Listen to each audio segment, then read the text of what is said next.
एक romantic notion होता है कि मैं बम्बई जाऊंगा, मैं एक्टर बनूंगा सर, मैं स्ट्रगलर हूँ सर, वो सारा जो वो एटीट्यूड है।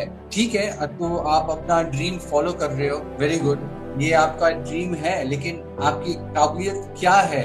असल में आपके स्किल्स कैसे हैं? अपनी एबिलिटी को इम्प्रूव करने के लिए आप क्या कर रहे हैं? सिर्फ ऑडिशंस दे रहे हैं या थिएटर भी कर रहे हैं, वर्कशॉप्स के लिए जा रहे हैं, सीख भी रहे हैं, क्या कर रहे हैं आप? मेरा पहला एक्चुअली कॉलेज का मेरा पहला एम्बिशन ये था कि मैं रॉक एंड रोल सिंगर बनूंगा। इंग्लिश रॉक एंड रोल, जो इंग्लिश रॉक म्यूजिक का जो सीन है इंडिया में, परसेंटेजेस के हिसाब से काफी छोटा है। एक बहुत छोटी सी परसेंटेज है पॉपुलेशन की जो एक्चुअली इंडियन इंग्लिश म्यूजिक को सुनते हैं, मतलब कि इंग्लिश म्यूजिक जो इंडियंस बना रहे हैं आजकल। उस टाइम, मतलब कि ये 20 साल पहले की बात है, उस समय तो ये सीन और भी छोटा था। तो लेकिन मेरा ये पहला एम्बिशन था। इनसिक्योरिटीज बहुत हैं, लॉकडाउन के थ्रू भी सबको इनसिक्योरिटीज हो रही हैं और काम भी रुका हुआ है, तो इट्स नॉट इजी। और ये सब डील करने में दोस्तों से बात करना, अपनी पार्टनर से बात करना, तो मेरी बीवी और मैं ऐसी चीज़ों के बारे में काफ़ी डिस्कस करते हैं ताकि हम दोनों, मतलब दिमाग ख़राब ना हो जाए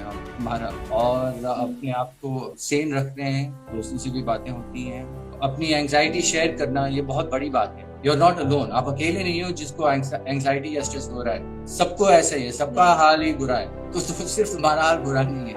आप फिल्म इंडस्ट्री में काम कर रहे हो, आप इतने बड़े लेवल पे आपने काम किया, तो टाइम मैनेजमेंट कितना इम्पोर्टेंट है और टाइम को वैल्यू देना कितना इम्पोर्टेंट है, इसके बारे में क्या कहना चाहोगे? सबसे बेस्ट, सबसे टॉप प्रोफेशनल्स जो हैं वो सब टाइम का बहुत ही ध्यान देते हैं। मेरी पहली फिल्म की तलाश, मेरा कॉल टाइम अगर 8 बजे होता था तो मैं कुछ 8:20, 8:25 तक पहुंच जाता था कभी कभी, लेकिन आमिर खान जो थे वो हमेशा 15 मिनट पहले पहुंच जाते थे। मतलब उनका कॉल टाइम अगर 8 बजे होता था तो वो 7:45 बजे पहुंच जाते थे। बस ऐसा है, लोगों को थोड़ा सा सक्सेस मिलता है, उनको लगता है कि वो अभी स्टाइल से थोड़ा फैशनेबल लेट वगैरह आ सकते हैं, लेकिन आप सबसे टॉप लोगों को देखेंगे वो सब के सब बहुत ही सख्त प्रोफेशनल हैं और बिल्कुल टाइम पे आएंगे और अपना काम और टाइम की बहुत कदर करेंगे। हेलो सर, सबसे पहले तो थैंक यू सो मच हमारे शो में आने के लिए और इतने शॉर्ट नोटिस पे हमारा इनविटेशन एक्सेप्ट करने के लिए। Thank you so much sir. Thank you, it's a pleasure, thank you. Okay, great. तो सर कैसा लग रहा है आपको हमारे शो में आके? So far so good. I mean, yeah. Thank you for having me. Okay, great. तो सर Thank you. एक्चुअली जैसा मैंने मैं लेट बताया तो था नहीं कि हूँ ना? हम, नहीं सर, बिल्कुल नहीं। Okay okay, thank you.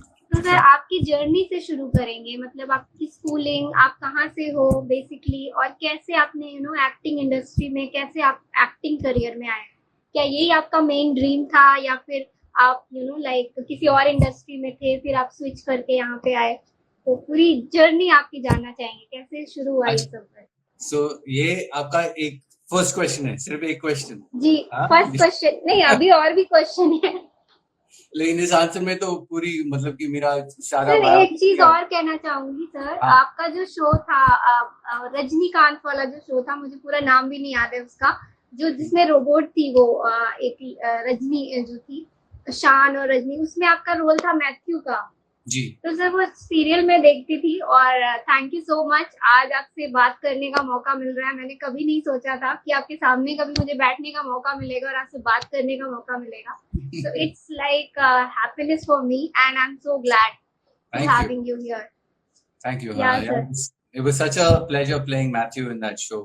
Just a lot of fun Yes. and it's great to just. Actually वो शो बहुत ही अच्छा भी था और काफी बहुत ही अलग था, तो Hmm. It was very interesting to watch that show. Yeah, yeah. No, very proud of Bahumani Rajnikant. बहुत ही अच्छा एक्सपीरियंस था। ये सर, अब आपकी जर्नी से शुरू करते हैं सर, कैसे शुरू हुआ आपका सफर?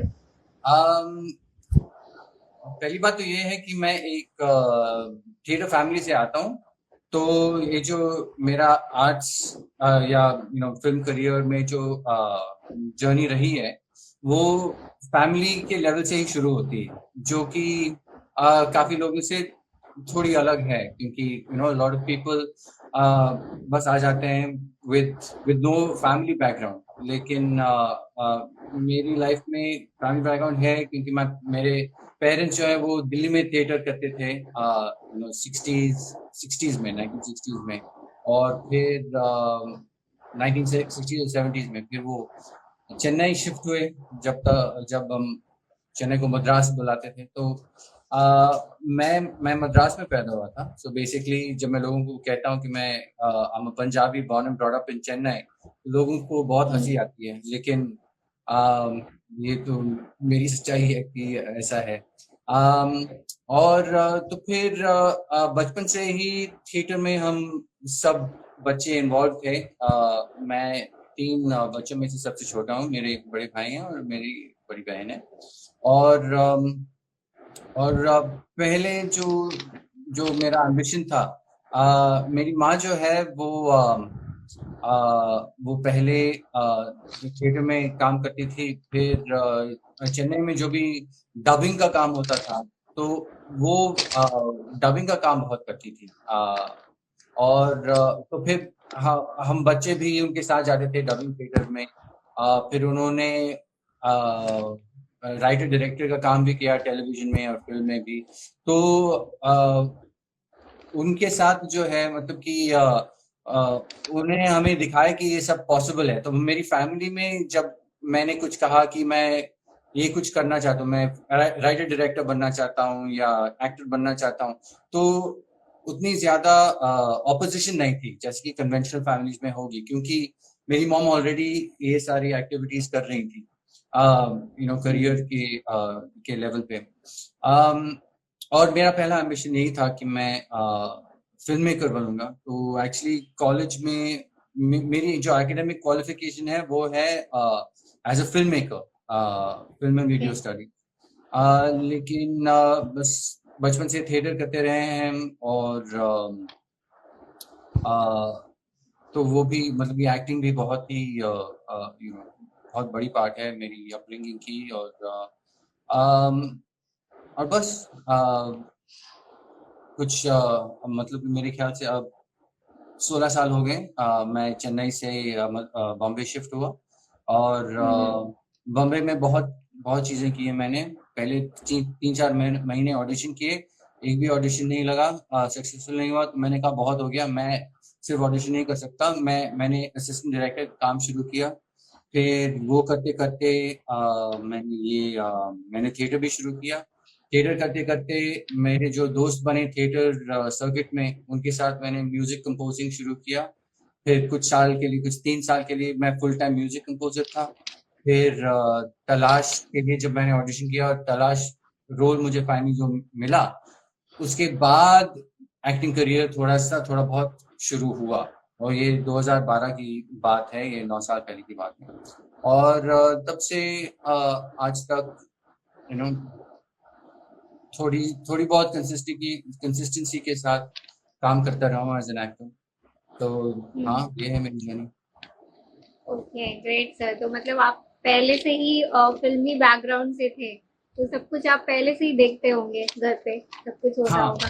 मतलब कि मेरी फिर फैमिली भी सर, हाँ, मेरी फैमिली फिल्मी फैमिली नहीं है, लेकिन हम्म। फिल्म इंडस्ट्री में काम करने वाली फैमिली है, तो सर जैसा आपने बोला कि आपका academic background like film making का है, जी।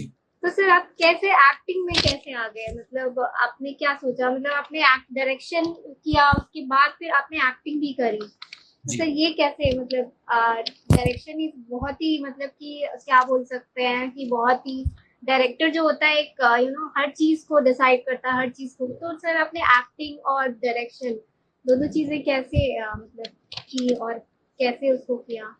तो मतलब डायरेक्शन फिल्म मेकिंग सीखने से पहले तो मैं ऑलरेडी मेरी एक्टिंग की एक्सपीरियंस थी।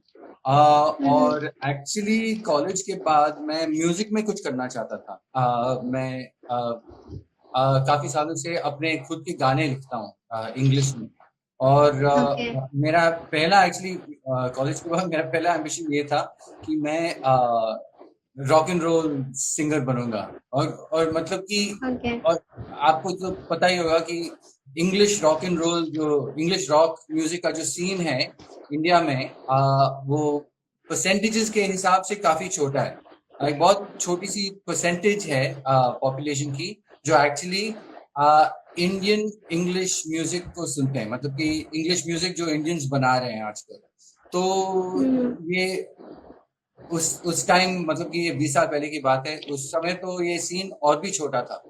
तो लेकिन मेरा ये पहला एम्बिशन था, और जब मैं चेन्नई में था मैं एक म्यूजिक चैनल के पास गया जिसका नाम था सदर्न स्पाइस म्यूजिक, म्यूजिक। और मैंने कहा देखिए मैं रॉक म्यूजिक में कुछ करना चाहता हूँ, ये देखिए मेरे गाने, मैंने अपने गाने परफॉर्म किए उनके लिए। उन्होंने कहा देखिए हमारे पास कोई सपोर्ट सिस्टम नहीं है रॉक म्यूजिशियंस को सपोर्ट करने के लिए, लेकिन आप ऐसा कीजिए, आप वीजे का ऑडिशन दीजिए, वीडियो जॉकी का ऑडिशन कर दीजिए हमारे चैनल के लिए। तो मैंने कहा चलो ठीक है, तो मैंने ऑडिशन किया और मुझे वीजे का जॉब मिला एसएस म्यूजिक के साथ।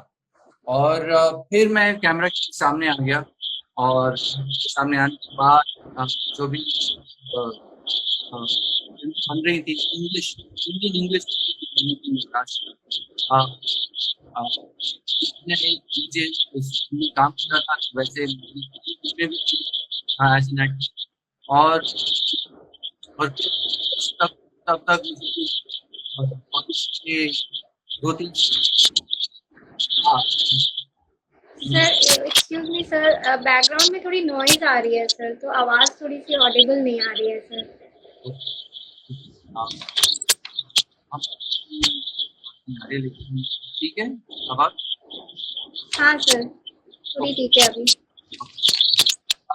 तो फिर जैसे in front of the camera, और फिर 2-3 साल के बाद मुझे ये तो बिल्कुल क्लियर था कि कुछ कुछ करना है या फिर कुछ करना है, फिर मुझे शिफ्ट करना होगा मुंबई।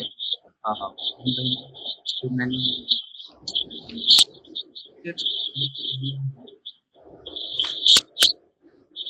ओके।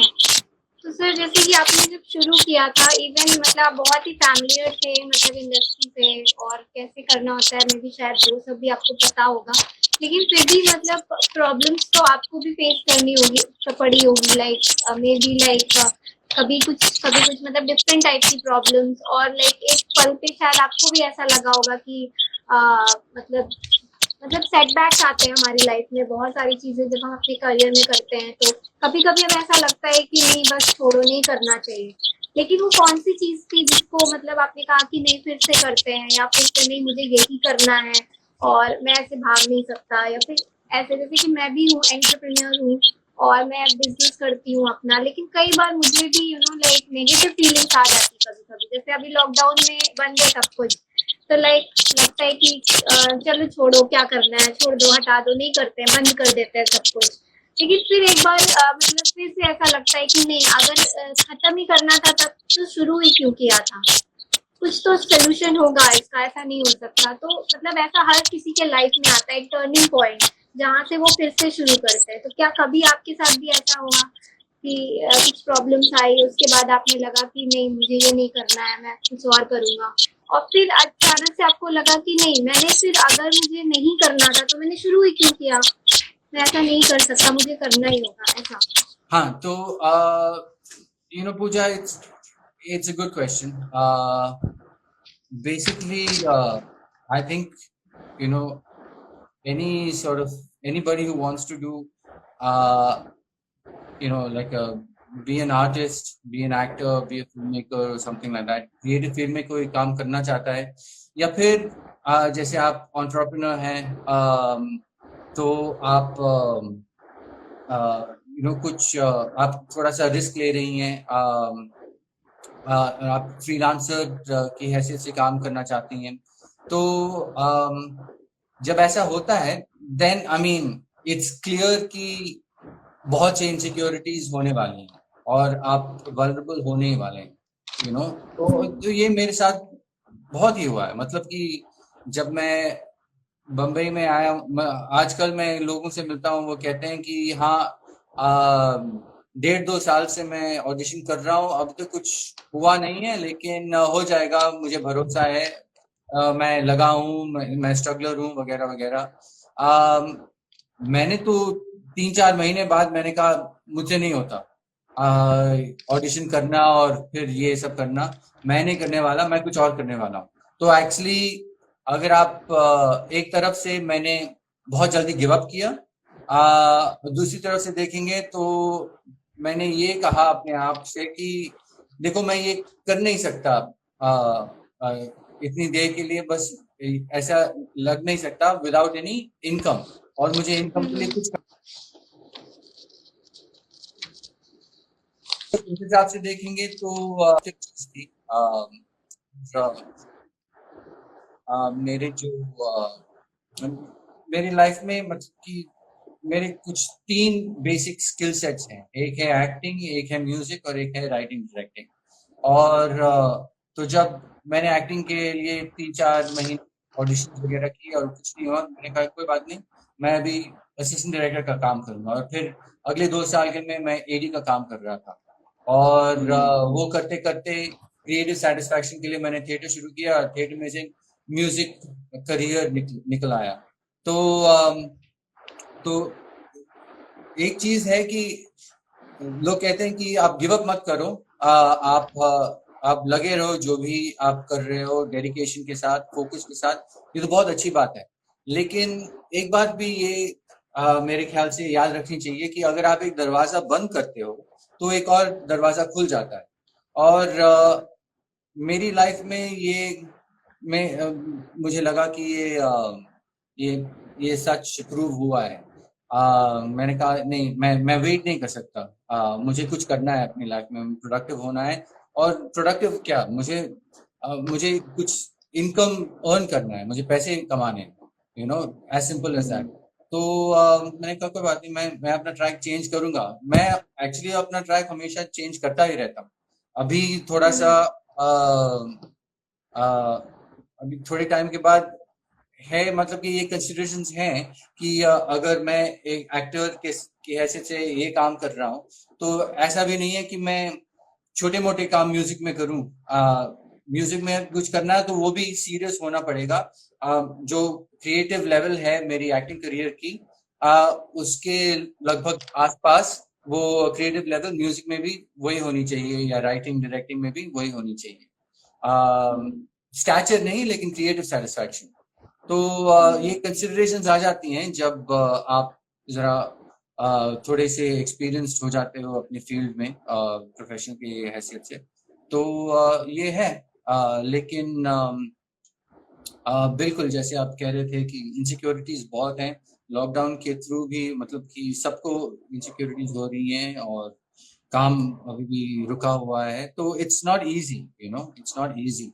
और ये सब डील करने में दोस्तों से बात करना, अपनी पार्टनर से बात करना, तो मेरी बीवी और मैं ऐसी चीज़ों के बारे में काफ़ी डिस्कस करते हैं, ताकि हम दोनों मतलब कि यू नो दिमाग खराब ना हो जाए हमारा, और अपने आप को एक दूसरे को सेन रखते हैं। दोस्तों से भी बातें होती हैं, और बस अपने अपनी एंजाइटी शेयर करना, ये बहुत बड़ी बात है। लोग ज्यादा करते नहीं है, वो ब्रेव दिखना चाहते हैं तो वो शेयर नहीं करते। लेकिन शेयर करने से तो समस्या बहुत जल्दी हल हो जाती है, क्योंकि आपको पता भी चलता है कि यू आर नॉट अलोन, आप अकेले नहीं हो जिसको एंग्जाइटी या स्ट्रेस हो रहा है। सबको ऐसा ही है, सबका हाल ही बुरा है। तो सिर्फ तुम्हारा हाल बुरा नहीं है। तो ये सुनने से और ये पता लगाने से बहुत ही मन हल्का हो सकता है। Thank you sir. सर एक चीज जैसे कि मैंने देखा है, मैं इलाहाबाद से बिलोंग करती हूँ। बेसिकली मुझे भी मतलब लोगों के साथ काम करना पड़ता है। तो जो बडिंग लोग हैं, मतलब जो स्टार्ट कर रहे हैं, उन मतलब कुछ टाइम से काम करने के बाद उनको क्या होता है, एटीट्यूड आ जाता है, या फिर लाइक चीजों की कदर नहीं आती है उनको। मतलब एक बहुत बड़ा मतलब मैंने देखा है लोगों में कि वो टाइम को मैनेज नहीं, मतलब कि उनको टाइम की वैल्यू नहीं होती है। तो मतलब एज अ प्रोफेशनल, मतलब आप फिल्म इंडस्ट्री में काम कर रहे हो, आप इतने बड़े लेवल पे आपने काम किया, तो टाइम मैनेजमेंट कितना इम्पोर्टेंट है और टाइम को वैल्यू देना कितना इम्पोर्टेंट है, इसके बारे में क्या कहना चाहोगे? सबसे सबसे बेस्ट, सबसे टॉप प्रोफेशनल्स जो हैं, वो सब टाइम का बहुत ही ध्यान देते हैं। मेरी पहली फिल्म थी तलाश, और मेरा कॉल टाइम अगर 8 बजे होता था तो मैं कुछ 8:20, 8:25 तक पहुंच जाता था कभी कभी। और लेकिन आमिर खान जो थे वो हमेशा 15 मिनट पहले पहुंच जाते थे। मतलब कि उनका कॉल टाइम अगर 8 बजे होता था तो वो पौने 8 बजे पहुंच जाते थे। तो बस बस ऐसा है, लोगों को थोड़ा सा सक्सेस मिलता है, उनको लगता है कि वो अभी स्टाइल से थोड़ा फैशनेबली लेट वगैरह आ सकते हैं, लेकिन आप सबसे टॉप लोगों को देखेंगे तो वो सब के सब बहुत ही सख्त प्रोफेशनल हैं और बिल्कुल टाइम पे आएंगे और अपना काम और टाइम की बहुत कदर करेंगे। तो टाइम की कदर बिल्कुल करनी चाहिए और टाइम टाइम चला जाता है बहुत आसानी से ना, तो उस टाइम का रिस्पेक्ट करना भी एक बहुत अच्छी आदत है जो हमें हम सबको कल्टीवेट करनी चाहिए।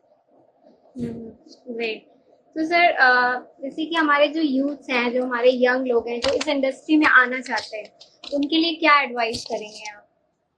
um, ये एक्चुअली बहुत लोग पूछते हैं मुझसे और मेरा जो एडवाइस है वो एक्चुअली वो ज्यादा इंस्पिरेशन नहीं है, वो more on the realistic side है, more on the practical side.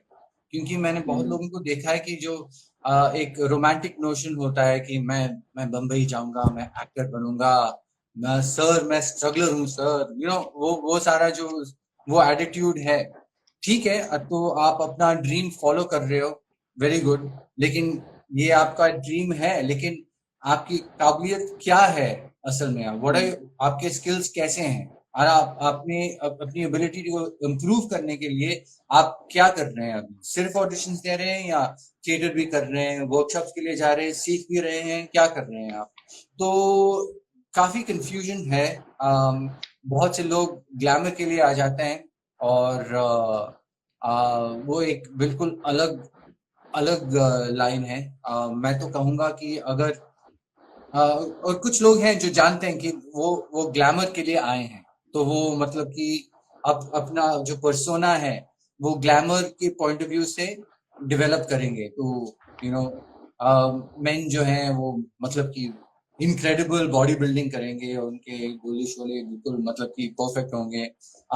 लड़कियां जो हैं उनको पता है कि वो मतलब कि वो ग्लैमरस काम करना चाहती हैं। एक्चुअली टू बी ऑनेस्ट लड़कियों के लिए और भी टफ है, क्योंकि उनको थोड़ा बहुत ग्लैमर में इंडल्ज करना ही पड़ता है। अगर अगर वो ज्यादातर वो मतलब कि उनको करना पड़ता है उनके लिए, it is a very like different thing to be honest.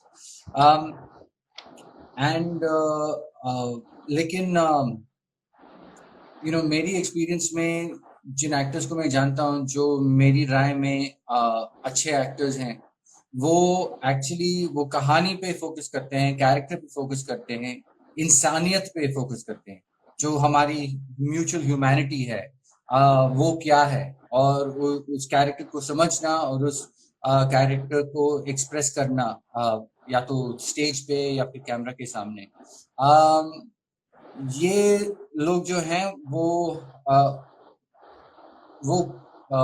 They are dedicated to the art form, वो सीरियस कलाकार हैं, लेकिन और लोग हैं जो कि अपने इमेज पे फोकस करते हैं, और उनकी उनकी गलती नहीं है, ये गलत बात तो नहीं है, क्योंकि बहुत इंडस्ट्री का बहुत ही बड़ा पार्ट जो है वो इमेज पे फोकस करता है।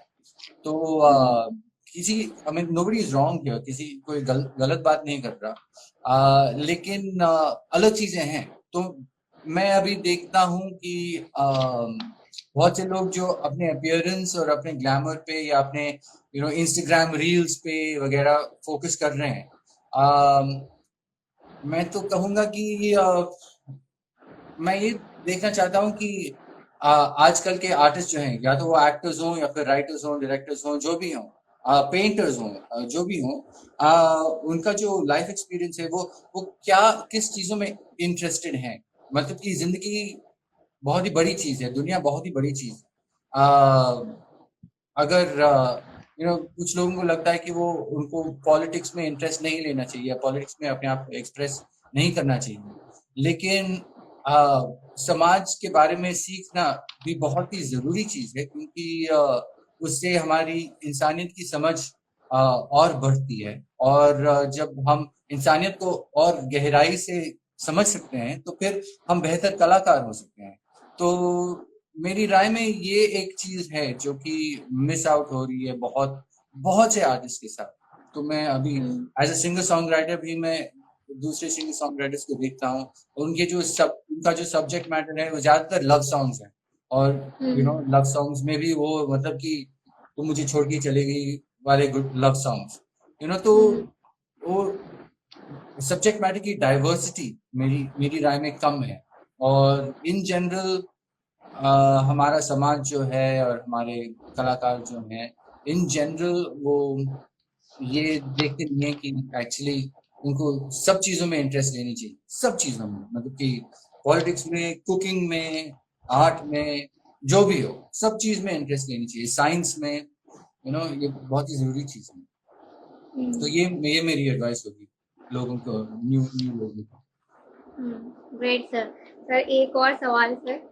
मतलब आजकल आपने देखा होगा लाइक पिछले कुछ सालों में, आई थिंक 5-6 सालों से या 10 सालों से हमारी जो फिल्म इंडस्ट्री है वो काफी चेंज हुई है। मतलब कि रियलिस्टिक जो फिल्में होती है उसको लोगों ने ज्यादा मतलब पसंद करना शुरू कर दिया अभी। मतलब एक जो particular love story kind of movie होती है वो शायद उतना लोगों को पसंद नहीं आ रही है। मतलब अब लोग रियलिस्टिक चीजें देखना चाहते हैं। जैसे अभी रॉकेटरी आ रही है मूवी, और बायोपिक्स बहुत ज्यादा चल रही हैं इस समय। और जो रियलिस्टिक मतलब रियल लाइफ से इंस्पायर्ड, जैसे आपकी जो वेब सीरीज है द मैरिड वुमेन, ये भी एक रियल लाइफ से मतलब एक इंसिडेंट है उससे इंस्पायर होके है। अभी इससे पहले जो मूवी आई थी कुछ डोमेस्टिक वायलेंस पे थी वो मूवी। तो इस तरह की मूवीज काफी ज्यादा आ रही हैं और लोगों को पसंद भी आ रही है, इसीलिए शायद लोग आजकल बहुत ज्यादा पसंद करें। इस बारे में आप क्या कहना चाहेंगे कि हमारा मतलब जो ऑडियंस है वो सोचने का तरीका उनका चेंज हुआ है, या फिर वो नई चीजों के लिए वो देखना उन्होंने पसंद किया है? क्या इसके बारे में क्या? एब्सोल्युटली, जैसे जैसे as time progresses society evolves, और हम यही देख रहे हैं कि सोसाइटी इवॉल्व हो रही है। और देखिए, अगर आप 1980s की फिल्में देखेंगे तो जिनमें मतलब कि बिल्कुल वो खिचड़ी की तरह बनाते थे, वो बोलते हैं नहीं इसमें मसाला है, इस फिल्म में मसाला है, तो फिर हम्म सिर्फ मसाला मसाला डालने की सोचते थे वो। अम, तो आप समझ सकते हो कि 40 साल बाद वैसी फिल्में अगर अभी भी वैसी ही फिल्में चलती तो फिर हम एक दूसरे से ये पूछ सकते थे कि अ, हमें हमें क्या हो रहा है, हम बड़े क्यों नहीं हो रहे, हम इवॉल्व क्यों नहीं हो रहे।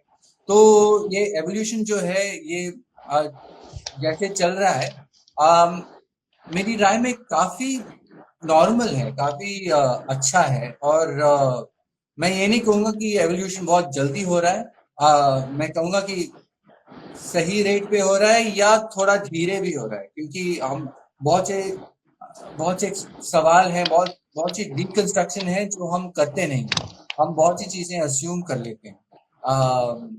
जैसे कि राउडी राठौर उतनी पुरानी फिल्म नहीं है, लेकिन उसमें हम्म एक चीज है कि वो राउडी राठौर जो है अक्षय कुमार, वो जब सोनाक्षी सिन्हा का मिडरिफ देखता है तो उसको छू लेता है। हम्म और वो बोल रही है कि ये क्या कर रहे हो तुम, और वो कहता है पता नहीं, मैं आपको देखता हूँ और आपका जो मिडिल साड़ी पहनी पांच, मैं कुछ नहीं। तो ये उस फिल्म में ये कॉमेडी चीज है, आप ये उस फिल्म के लिए एक जोक है। लेकिन आज आप देखेंगे तो आजकल के ज़माने में अगर एक फ़िल्म में ऐसी चीज़ आई, तो बहुत ही कंट्रोवर्सी होगी, और मतलब कि लोग बहुत सही तरीके से कहेंगे कि ये बहुत ही गलत बात है। ये आप ये नहीं दिखा सकते आप, और आप अक्षय कुमार हैं, आप ऐसा कर रहे हैं, आप तो मतलब कि रोल मॉडल हैं समाज के लिए वगैरह वगैरह। तो तो आप देख सकते हैं कि हाँ, एवोल्यूशन हो रही है, लेकिन जब आप देखेंगे कि राउडी राठौर जो है वो उतनी भी पुरानी फिल्म नहीं है, तो आप मतलब कि कह सकते हो कि शायद ये एवोल्यूशन जो है थोड़ा सा और जल्दी हो सकता है, ये जो डिकंस्ट्रक्शन है और जल्दी हो सकती है, लेकिन नहीं, कोई बात नहीं, धीरे धीरे हो जाएगा। हम्म अम, हाँ। Okay great sir.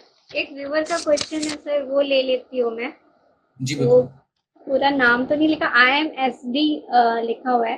वो पूछ रहे हैं how does it feel to be a star. um well, I mean, I don't know. Ask a star, or ask someone who feels like a star.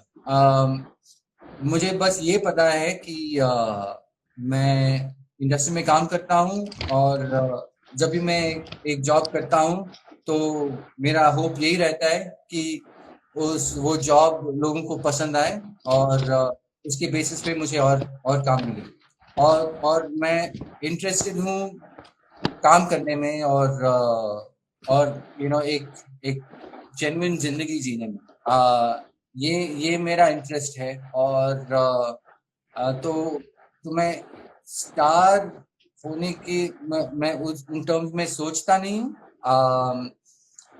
लेकिन आई आई लाइक माई लाइफ, मतलब कि मुझे मैं बहुत ही लकी फील करता हूँ कि मुझे अपनी लाइफ में मौका मिला है ये सब ये आर्टिस्टिक एंडेवर्स करने के लिए। तो I just feel very lucky, and thank you God. Okay, great sir. तो सर की मूवी है web series the married women, बहुत ही अच्छी है। मैंने तो देख ली है, पहले ही देख ली थी, सर से मिलने से पहले ही देख ली थी मैंने। मुझे तो बहुत अच्छी लगी और आप लोगों को भी पसंद आएगी, तो प्लीज वॉच, देखिए जरूर एक बार उसे। तो सर थोड़ा सा उसके बारे में जानना चाहेंगे, द मैरिड वुमेन कैसा रहा आपका एक्सपीरियंस और कैसा है आपका कैरेक्टर, थोड़ा आप बताइए। आप क्या कहना चाहेंगे उस पर्टिकुलर कैरेक्टर के बारे में।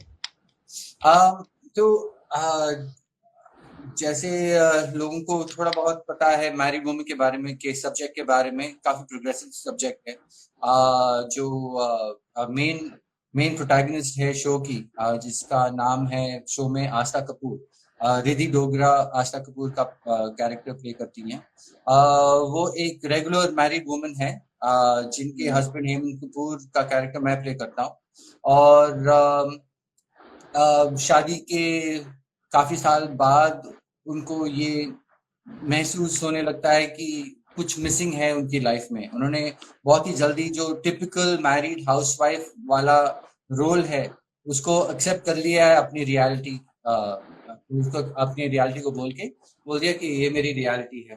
तो फिर उसके बाद वो एक और कैरेक्टर से मिलती है, और बात वहां से बढ़ती है, उनको पता लगता है कि वो कुछ करना चाहती है अपनी लाइफ के लिए।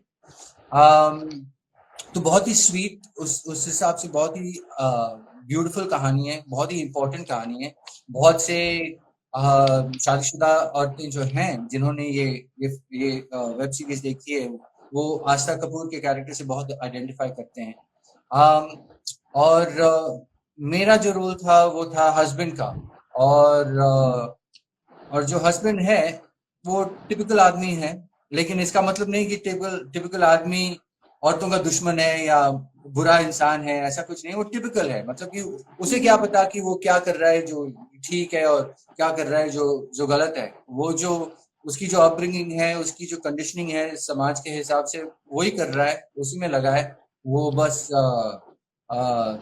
डटा है कि वो काम करेगा, वो पैसे कमाएगा, ताकि वो अपने बच्चों की का ख्याल रख सकता है।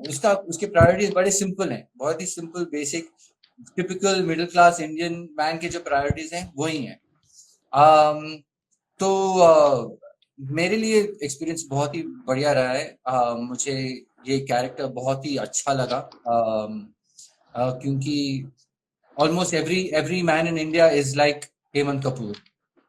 तो मुझे बहुत ही अच्छा लगा, और almost every Indian man doesn't know, उसको पता ही नहीं है कि वो कब गलत है और कब सही।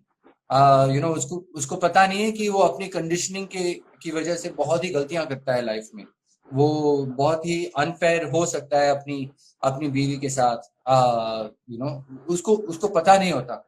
तो तो ऐसे कैरेक्टर की इंसानियत को देख के, ये नहीं दिखाना कि वो इतना गलत किस्म का इंसान है, इतनी गलतियां करता है, लेकिन वो मतलब कि इंसान है। और बस इंसान होना, मतलब कि इस दुनिया में जीना, अगर आप इस दुनिया में पैदा होते हो तो फिर अपनी अपनी जिंदगी में कुछ ना कुछ गलतियां तो होने ही वाली हैं आपसे, कुछ ना कुछ आप अपने लिए करने वाले हो जिसकी वजह से दूसरे लोग आपसे नफरत करेंगे, आपसे जलेंगे या जो भी हो।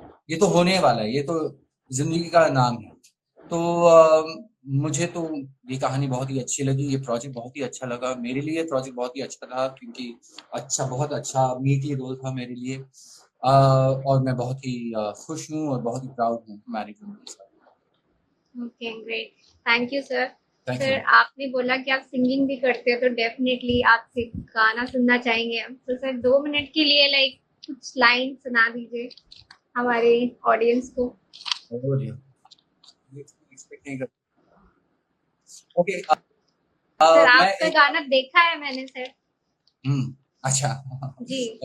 मैं एक गाना गाता हूँ जो कि मेरी मेरे बचपन की एक फेवरेट गाना है। मैं हमारे घर में एक टेप होता था, कैसेट होता था, fun Mohammed Rafi sings fun songs of Shammi Kapoor, ऐसा कुछ था।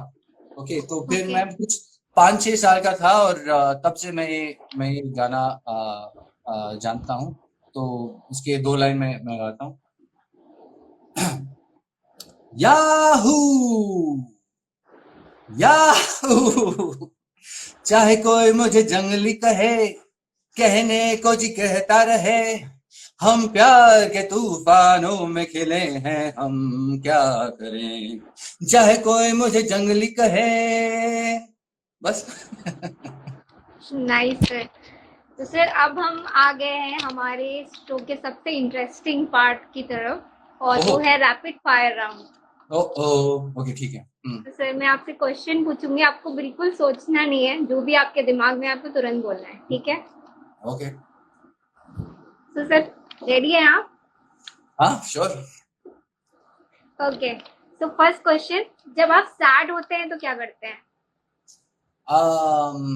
मैं गाना गाता हूँ। ओके। सेकंड क्वेश्चन, आपकी टॉप मोस्ट लर्निंग क्या है इस पैंडेमिक से? अपने दोस्तों को पहचानिए और उनको करीब रखिए, दोस्ती के रिश्तों पे भी बहुत ही काम करना पड़ता है। Okay great. तो सर तीसरा क्वेश्चन आपके लिए, आपकी फेवरेट मूवी कौन सी है? ओह, गाइड, देवानंद की गाइड। ओके, पुरानी मूवी देखते हैं सर आप? हाँ, मतलब कि जो भी देखता हूँ, ये रैपिड फायर तो मैंने अब जो जहन में है मैं बोल दिया मैंने। ओके। सर आपके मेंटर कौन है? आ, मेरी मॉम। ओके। पांचवा क्वेश्चन है सर, अगर आपको नाम चेंज करने का मौका मिले तो क्या आप अपना नाम चेंज करना चाहोगे? नहीं। ओके। छठा क्वेश्चन है, your top most belief? Believe in my self. Okay great.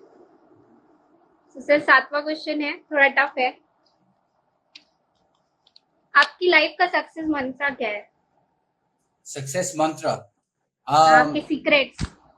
Secret.